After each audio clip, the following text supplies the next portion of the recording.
Hello and welcome to Joshua Wessex with me, Josh. This is a YouTube channel where we look at logic, common sense and reasoning to make sense of the world around us and work out what's going on. If you like this sort of thing, please do like the video, please do subscribe and feel free to go watch my other videos. Otherwise, for today, we'll be talking about two-tier policing. So we'll go through what two-tier policing is, and then I want to go through many examples of the evidence saying that there is two-tier policing in the United Kingdom. So first of all, what is two-tier policing?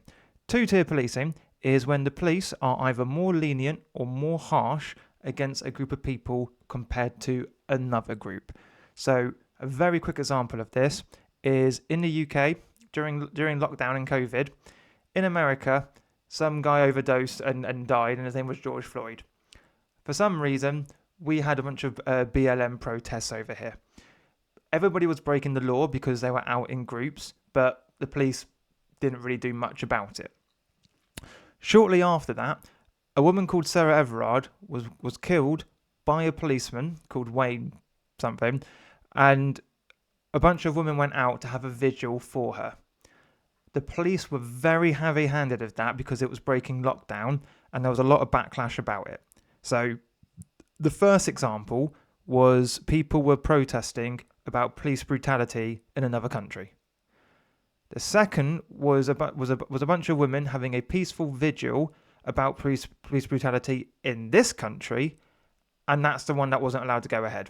So that's an example of two-tier policing. But what we're going to do now is we're going to go through many more examples and just kind of get a good feel of it. So, just a quick warning. Some of these videos I'm about to play may contain swearing. They may contain scenes of what I'd call mild assault.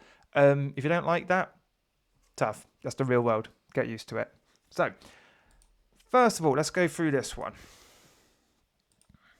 If you've got any questions at all, just ask. And if any of you in any discomfort or need anything, just let me know. And we'll try and sort you out in a nice way. Can't phrase that any worse, could I? But no, if you need any assistance at all, just let me know. So what that was is there was a bunch of protesters called Just Stop Oil whose plans were to make Britain stop using oil. I know, very well thought out. Their methods were essentially blocking motorways and roads and by gluing their hands to said motorway, so that way the police wouldn't be able to pull them off it. In the UK, as you just saw there, our way of dealing with it was to stand around watching them break the law and offer them anything they might need. In other countries like France and Germany, they'd find said libtard and rip them off the road, and if their skin came off, that was their own fault. So, yeah, first of all, that's Just Stop Oil. You can literally be committing a crime in front of policemen, and all they'll do is help you do it. So, that's number one. On to the next. Again, Just Stop Oil. This time, rather than on a motorway, they are in a city centre doing what they call like slow movement marches. It's either to stand there and they walk very, very slowly, obstructing traffic. So let's see what happens in this one.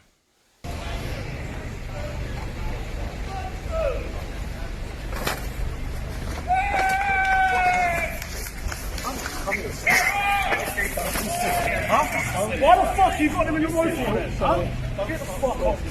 Stay there. Stay there. Stay there. So as you see in that clip, what happened is Just Stop Oil are blocking the roads, blocking people from obviously going about their business, going to work, going to hospital appointments, or just doing whatever they want in a free country. Police are stood there watching them, and one man just goes and takes their banner. You've got 3 policemen all on him. There is this sort of thing in the law, don't quote me on this, but essentially, if you're breaking the law and something happens to you, it's generally sort of agreed that you can't really go to the police for help. Like, for example, if someone breaks into your home and then you assault them, they can't really claim like sort of compensation against you because it's like, well, hang on, why were you there in the first place? So in this instance, we're literally watching a bunch of libtards blocking the road, committing a crime, and this man goes and just takes one of their banners, hasn't hurt anybody, just taken one of their paid for banners by, whatever George Soros organisation's funding them, and now the police are on him. So, yeah, that's that. Right, let's go on to the next one then. So Nick Lowe's, for those who don't know him, Nick Lowe's is the Captain Cuck of Stand Up to Racism. He has resigned since, so ex-Captain Cuck. Essentially, Stand Up to Racism is funded again by the Labour Party, government, third-party interests. I think Diane Abbott is even on like the board or something. Don't quote me on that, but I think there's some Labour people actually part of Stand Up to Racism. So after the Southport riots, there was a lot of pressure on the police to say if anybody's caught spreading misinformation online, to deal with them quickly. And we're going to come to a couple of examples of this later on. Nick Lowe's goes online and he says, reports are coming in of acid being thrown out of a car window at a Muslim woman in Middlesbrough. Absolutely horrendous. As you can tell by the community notes, that was absolute bollocks. That completely made up, didn't make sense. Did anything happen to him? No, of course not. People mentioned at the time, oh, hi police, this guy's just made up something, which we'll see in a second had a direct impact. Nope, you just got away scot-free. So good luck to him then.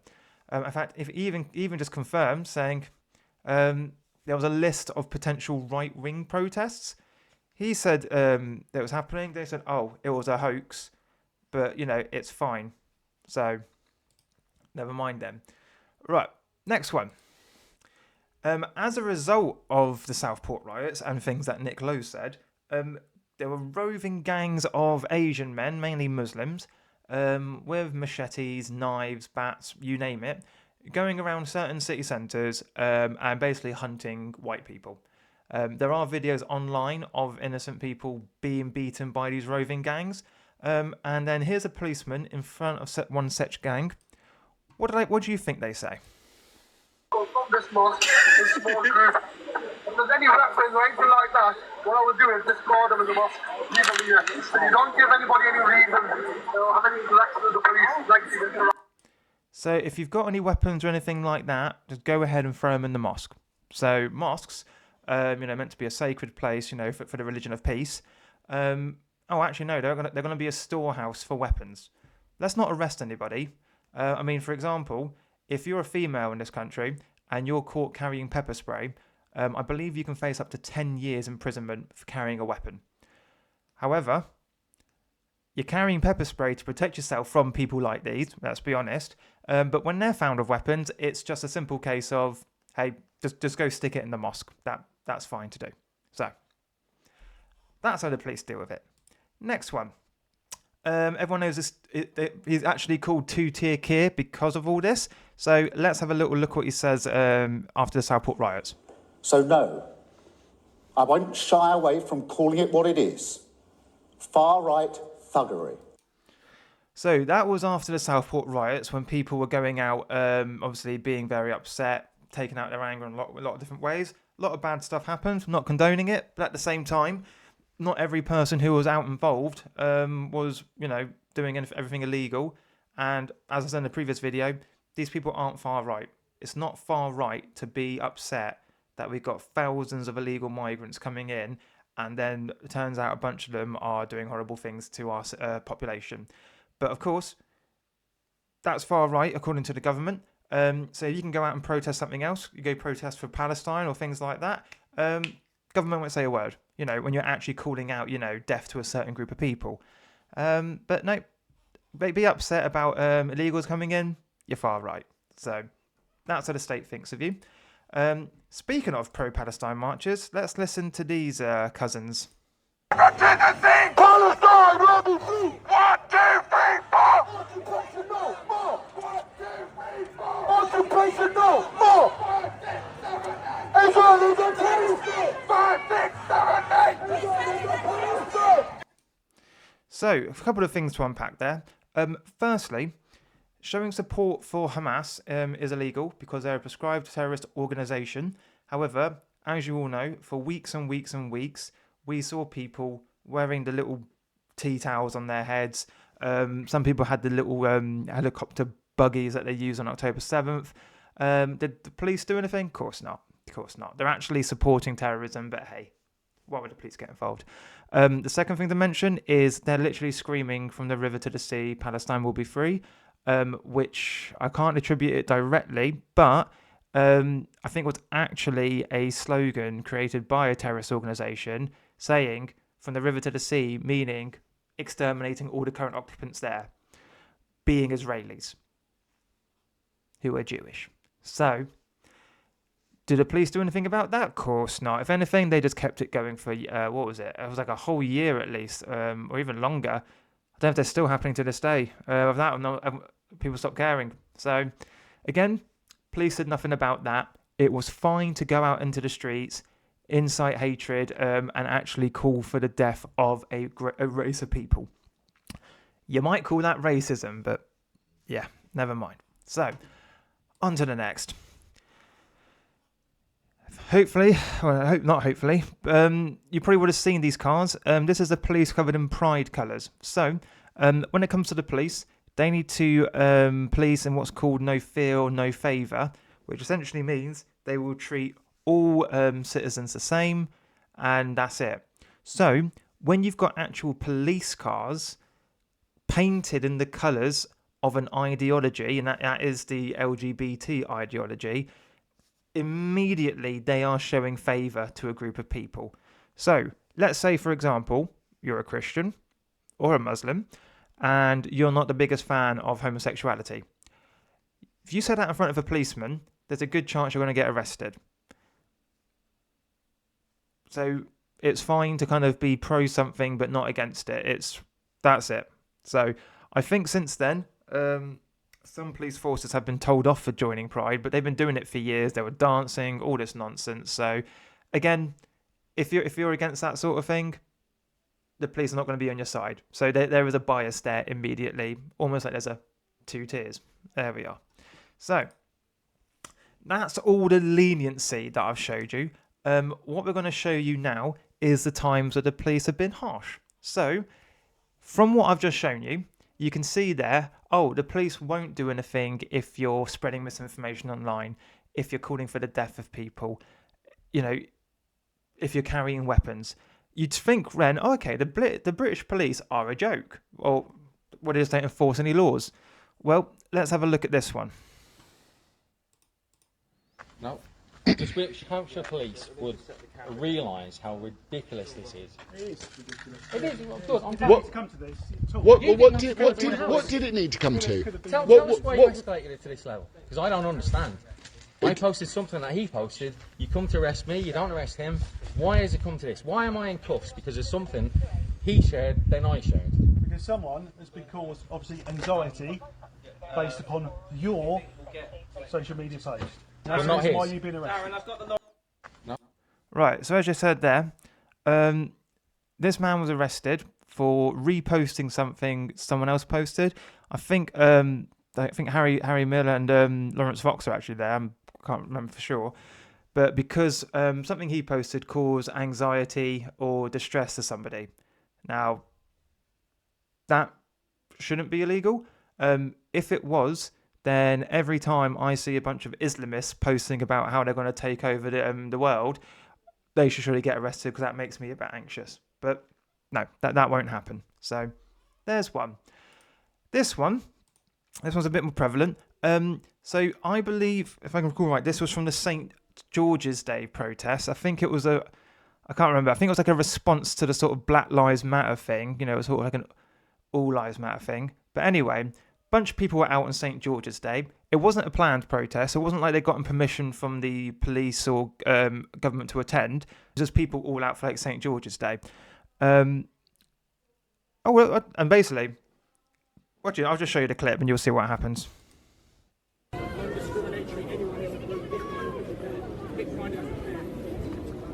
They're just arresting people for no reason.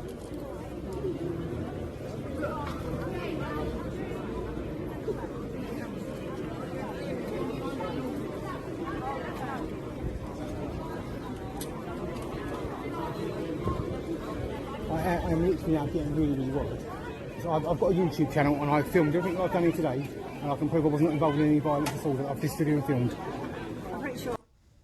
Right, so what happened there was Captain White Helmet there literally just said to the other policeman, just pick anybody. Okay, so as you can see there, all these people are gathered. They're not doing anything. They're not even making any noise, right? But the police are just going in and literally just picking them out for no reason and just arresting them. Now, of course, when you get arrested, you can be held for up to 24 hours, I believe, without being charged. So potentially, they've just gone in there, just grabbed random people and just kept them in a cell for 24 hours. I mean, could you imagine? So they won't pick up people who carry weapons. They won't pick up people who, actually calling for death of certain people. But if you're just stood around, you can be the one who's nicked. Okay. I mean, really inconvenience your day. I don't know what plans they had getting home, you know what I mean? But yeah. So all because they're white, let's be honest. So on to the next. Oh god, this is going on, isn't it? So, right, whilst that's loading, this one, certain man 61 chanted, "Who the F is Allah?" is jailed for 18 months. So, if I can sort of be real devil's advocate here, let's say he's shouting it in front of somebody who's a Muslim, okay? That could be considered offensive, sure. But at the same time, it could be a very, very theological question. So I can't think of the word. You know what I'm talking about.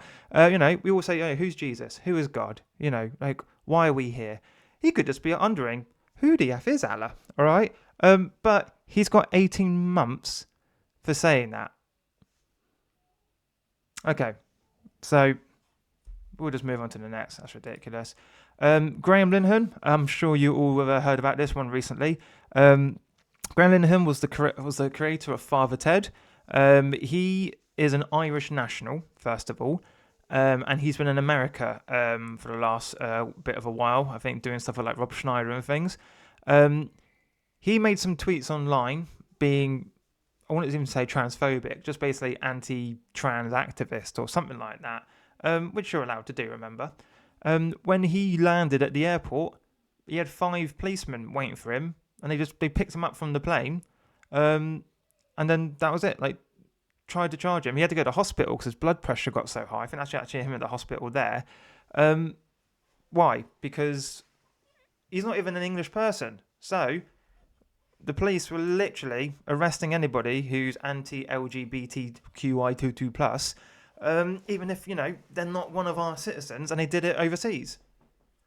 That is just absolutely mental. So we'll move on. Now, when I mentioned earlier about Nick Close spreading that misinformation about the Muslim woman getting acid thrown at her, nothing happened.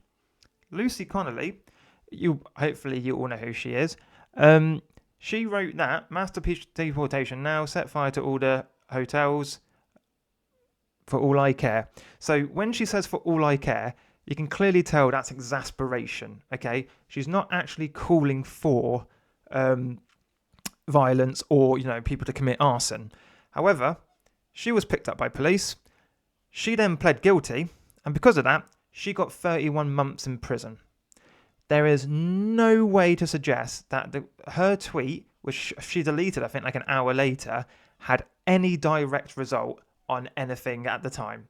I think at that time, all the sort of riots and stuff were either pittering out or sort of, doing their own thing. She got 31 months. Nick Lowes, remember him? He got nothing. He didn't even get charged or even arrested. And his words actually caused violence and people to be assaulted and probably hospitalised.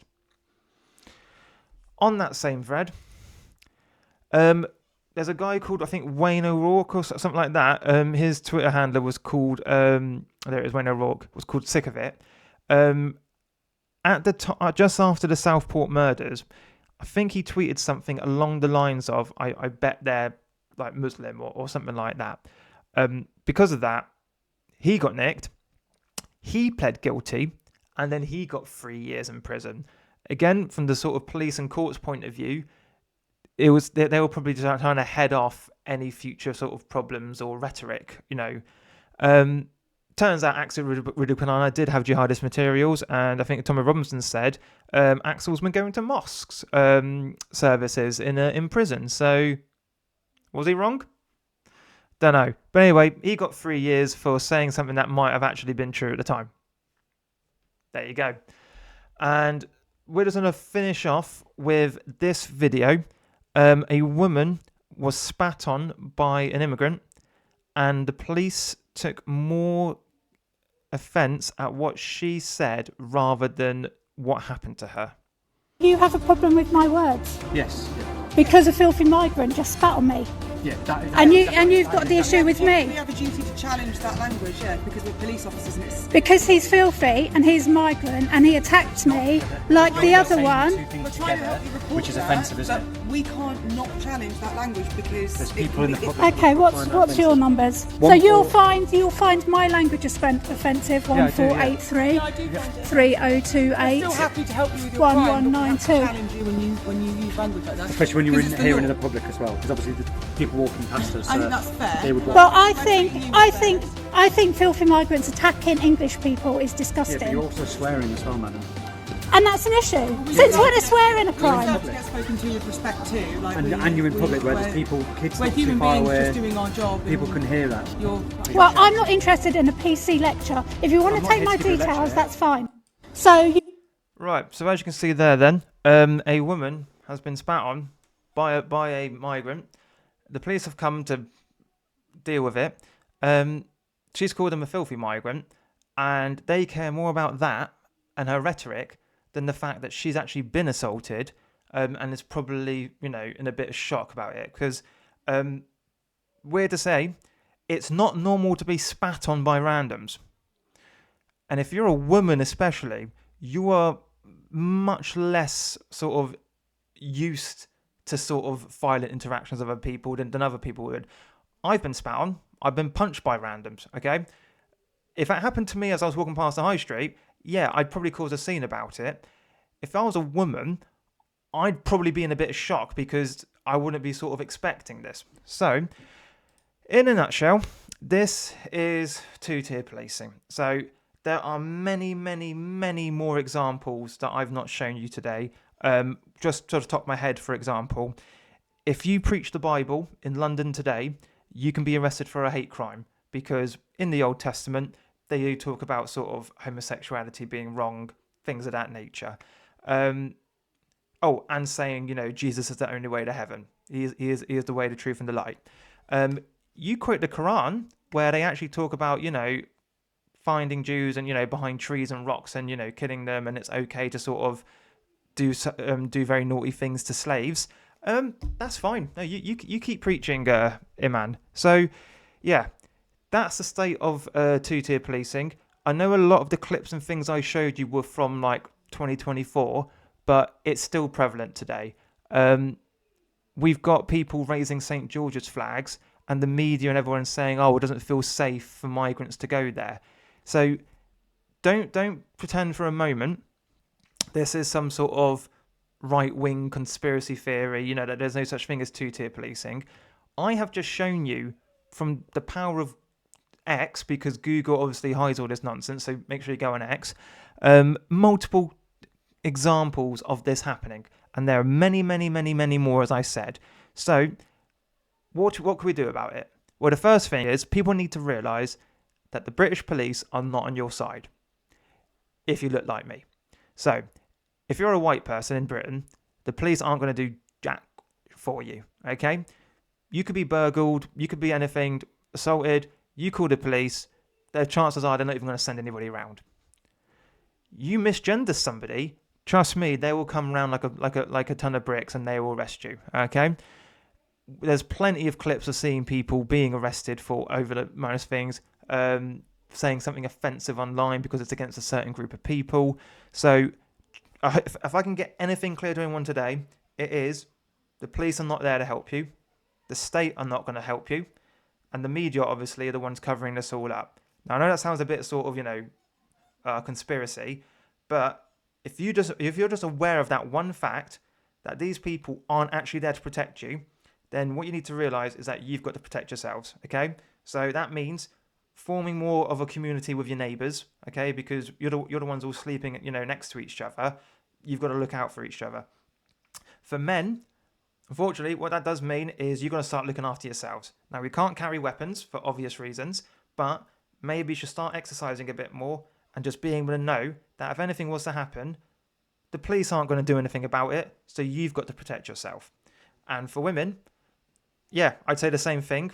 Maybe do some self-defense. Maybe get, just more aware of your surroundings, because if anything goes wrong, as you saw by that woman there, you can get spat on by a random person, and if you do call the police, they're just going to have a go at you for it. So, guys, I hope you enjoyed the video. Yeah, not so fun as the Ginger Jihadis, but yeah, we give it a go. Please like the video if you did like it. Please do subscribe to see more. Check out my videos. Feel free to comment if you've got anything to say about this. But otherwise, have a fantastic rest of your day. Bye-bye.